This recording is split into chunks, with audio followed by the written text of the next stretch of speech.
दोस्तों नमस्कार। मैं आज आपको बद्रीनाथ मंदिर का महत्व, इतिहास और कहानियों के बारे में बताने जा रहा हूँ। बद्रीनाथ धाम भारत के 4 प्रमुख धामों में से एक है।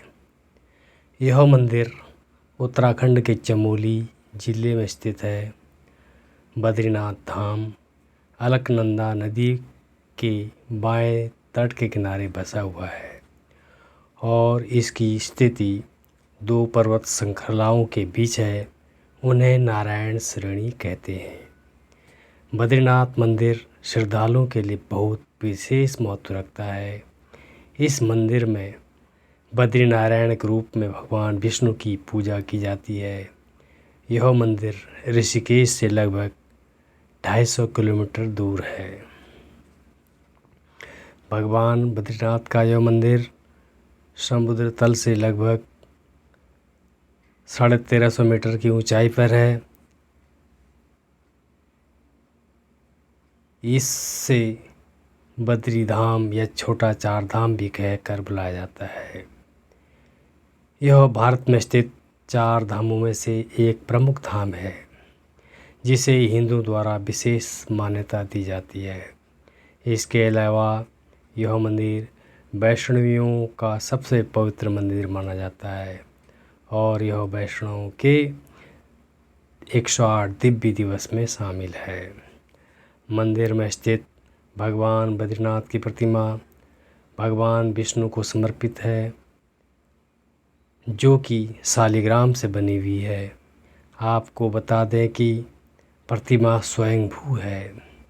बद्रीनाथ की यात्रा लगभग 6 महीने तक चलती है, जिसकी शुरुआत अप्रैल में होती है और लगभग नवंबर में यात्रा समाप्त हो जाती है। बद्रीनाथ मंदिर के इतिहास से संबंधित विभिन्न प्रकार की मान्यताएं हैं। हालांकि बद्रीनाथ मंदिर के उत्पत्ति संबंध में कोई ठोस प्रमाण नहीं है, लेकिन विभिन्न प्रकार के साहित्य और ग्रंथों में बद्रीनाथ मंदिर का उल्लेख मिलता है। बद्रीनाथ मंदिर में सनातन संस्कृतियों के वैदिक देवता की पूजा की जाती है, जिससे एक बात तो स्पष्ट है कि इस मंदिर की स्थापना वैदिक काल के दौरान हुई होगी। बद्रीनाथ मंदिर में बद्रीनाथ की स्थापना गढ़वाल के राजा ने की थी, जिसने भगवान बद्रीनाथ की मूर्ति को इस मंदिर में स्थापित कराया था। इसके साथ ही साथ यह मान्यता भी काफ़ी प्रचलित है कि बद्रीनाथ धाम का निर्माण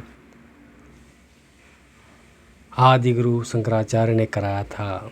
कहा जाता है कि आदि गुरु शंकराचार्य के अनुसार इस मंदिर का पुजारी केवल दक्षिण भारत केरल राज्य का हो सकता है। इस मंदिर को 3 भागों में विभाजित किया गया है, जिसमें मंदिर का गर्भगृह, दर्शन मंडप और सभा मंडप शामिल है।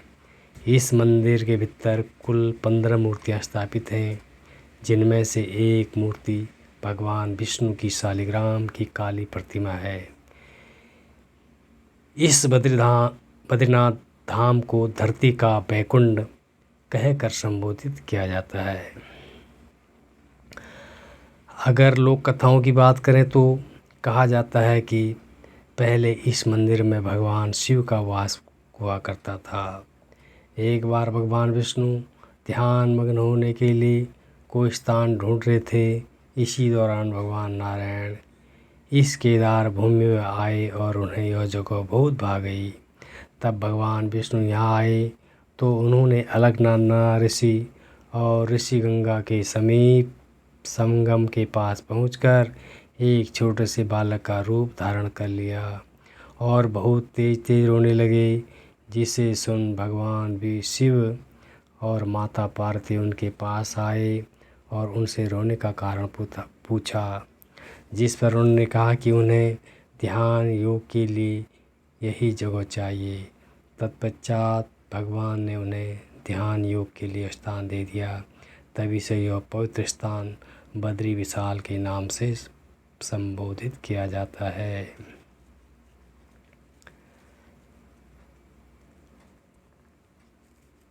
कथा यह है कि जब भगवान विष्णु इस स्थान पर तपस्या कर रहे थे तब माता लक्ष्मी भी उनके साथ यहीं थी। कहा जाता है कि उसमें माता लक्ष्मी ने बेड़ के वृक्षों का रूप ले लिया था और खराब मौसम की वजह से भगवान विष्णु का ध्यान योग भंग न हो। कहा जाता है कि इसी स्थान पर नर और नारायण ने तपस्या की थी। नर और नारायण भगवान शिव के अंश थे और धर्म के पुत्र थे जो तपस्या करने के लिए एक उपयुक्त स्थान ढूंढ रहे थे। यहाँ आकर उन्होंने पंचबद्री के अन्य 4 धामों के अपेक्षाकृत अलकनंदा नदी के किनारे होने के कारण इस स्थान को अधिक शीतल और उपयुक्त पाया, इसलिए यहाँ पर तपस्या करने लगे। लोग कहते हैं कि यही नर महाभारत काल में अर्जुन के रूप में अवतरित हुए और नारायण ने श्री कृष्ण का अवतार लिया। इस मंदिर का नाम बद्रीनाथ रखे जाने के पीछे एक रोचक कथा काफ़ी मशहूर है। कहा जाता है कि एक बार माता लक्ष्मी भगवान विष्णु से रूठ गई और रूठ के मायके चली गई। भगवान विष्णु ने लक्ष्मी जी को मनाने के लिए इसी स्थान पर बेर के वनों में, जिन्हें बद्री कहा जाता है, उसी के वृक्ष पर बैठकर तपस्या करने लगे।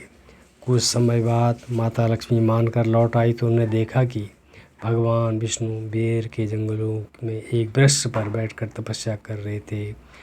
क्योंकि भगवान विष्णु ने बेर अर्थात बद्री के वृक्ष पर बैठकर तपस्या की थी, इसीलिए उस स्थान का नाम लक्ष्मी जी ने बद्रीनाथ रख दिया।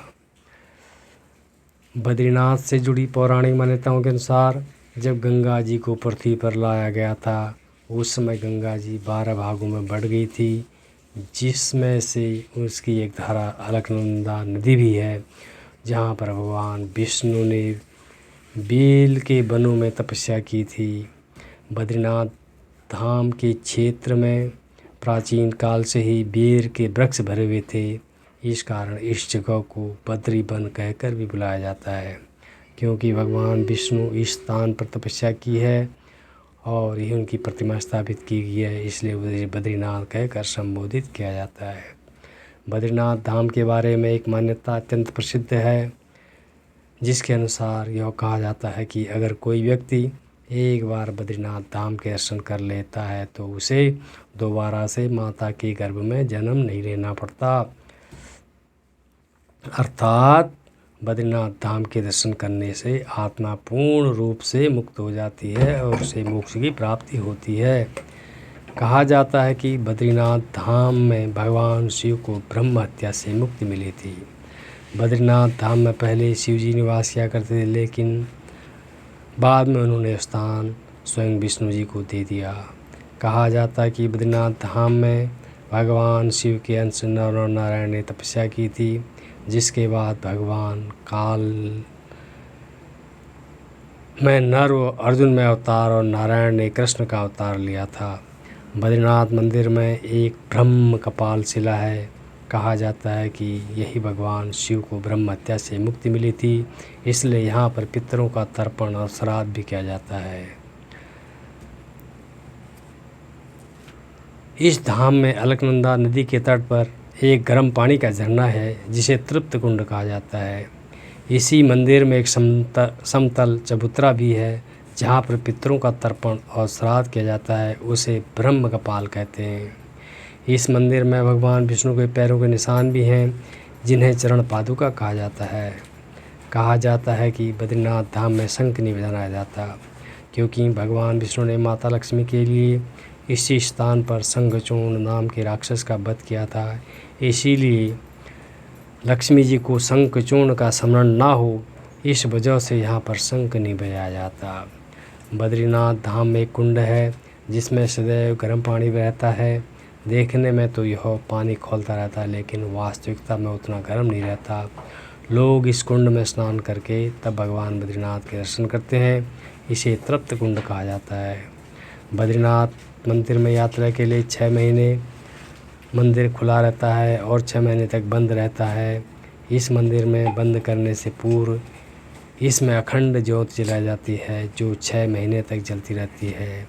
कहा जाता है कि गुरु शंकराचार्य ने इस मंदिर के लिए केवल दक्षिण भारत के केरल के पुजारियों को नियुक्त किया था।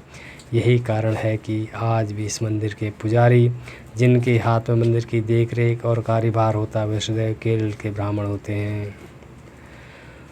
दोस्तों, मेरी आज की ये कहानी आपको कैसी लगी कमेंट बॉक्स में बताना, और मेरे चैनल को सब्सक्राइब करना, मेरे वीडियो को शेयर करना और लाइक करना। शेष अगले वीडियो में। धन्यवाद।